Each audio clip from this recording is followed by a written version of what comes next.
Hey, this is Dr. Mike. If you're new to the channel, welcome to Music Ministry 101, where I give choir directors all the tools that they need to get their choir sounding great. Let's talk about how to teach a beginning choir about singing in harmony.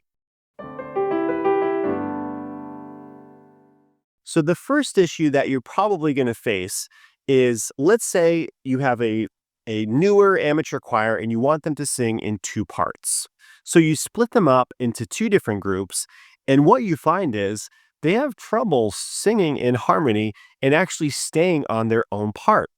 So, oftentimes at all levels, so even elementary and middle school students, they'll hear a different part and they'll start to kind of sing that part as well. We notice this a lot with amateur singers that just aren't used to sticking on their own part. So, what we've got to do is slowly teach them how to stay on their own part, even when they're hearing other parts. Now, this is a process we can go through, which starts like this. So, first of all, you start by teaching them both of their parts separately. So you teach the sopranos, this is your part in this section. You teach the altos, this is your part in this section. Then you start to slowly combine those two things together. So maybe you have the sopranos sing their part while the altos hum their part. Okay, see how we're just slowly introducing harmony?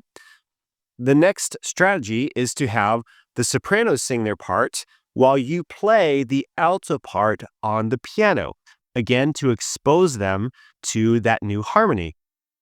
Oftentimes, I will say something like, okay, I'm going to try to mess you up now. I'm actually going to play the alto part, but I want you to sing your soprano part. So don't let me throw you off. Stay strong on your individual part. Then, after a few takes of that, you put the two parts back together and you see if they can do it. If they can do it, that's really good, which is often the case.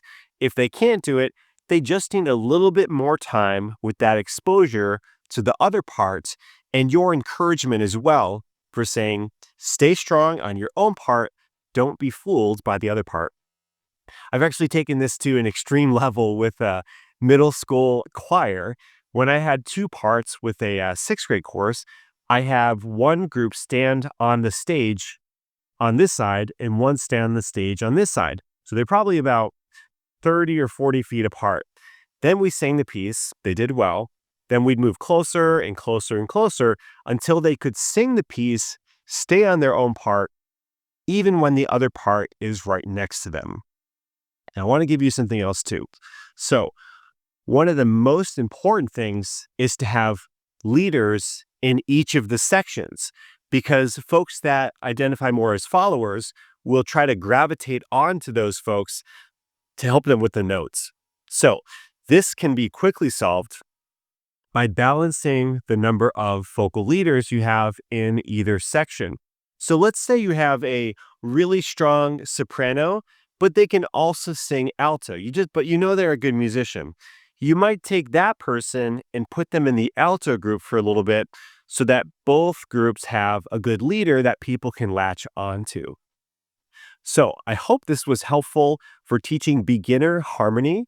The same can work for SATB or four-part harmony. So you can slowly introduce other sections, even start with the basses, then add the tenors, then add the altos, then add the sopranos, and make sure that they can do it each time. If they can't do it, you have to go back a step and then get them more comfortable singing on independence with their own part. If you want to get your choir sounding really good right away, make sure that you do a really good choir warm-up. I've actually put my favorite 10 choir warm-ups together right onto a free guide or cheat sheet, which you can grab by clicking the link in the description below or going to musicministry101.com/warmup. So I hope this was helpful. Consider subscribing to the channel for more advice and strategies for choir directors like yourself. And thank you so much. I'll see you in another video.